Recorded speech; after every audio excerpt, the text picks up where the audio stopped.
Human sa El Nino, nakasinati na og pag-ulan ang General Santos City. Apan kung sa gunson ang ting-ulan, ilabi na kung dunay bagyo. Ginakagulan kini sa pamilya nilang Nanay Elizabeth Medalla. Nakapuyo sila daplin sa baybay, rason nga kinahanglan gayud nila mo bakwit. Oo, nasulod yun katong bagyo nga miagi.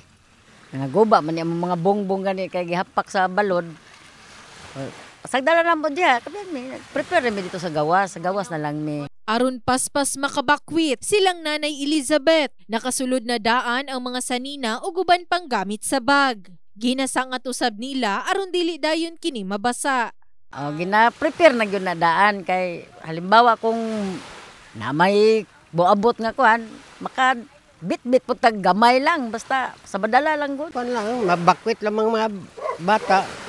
Ma-safety lang sila, wala na kaso na kuan. Ani, safety ng mga daan na akong gamit, tuwaman sa bawing na.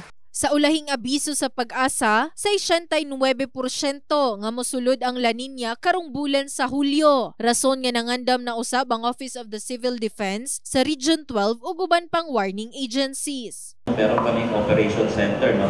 Ito po nag-ooperate 24/7 po, no? We have duty personnel there doing what po? Monitoring the weather situation. And when RDRRMC raises it to the alert status, the higher alert status, doon kami mag-augment na ng mga field personals namin kung may mga nagla-landslide na and flooding. In the heart of changing lives, kini si Liza Labajo, Brigada News.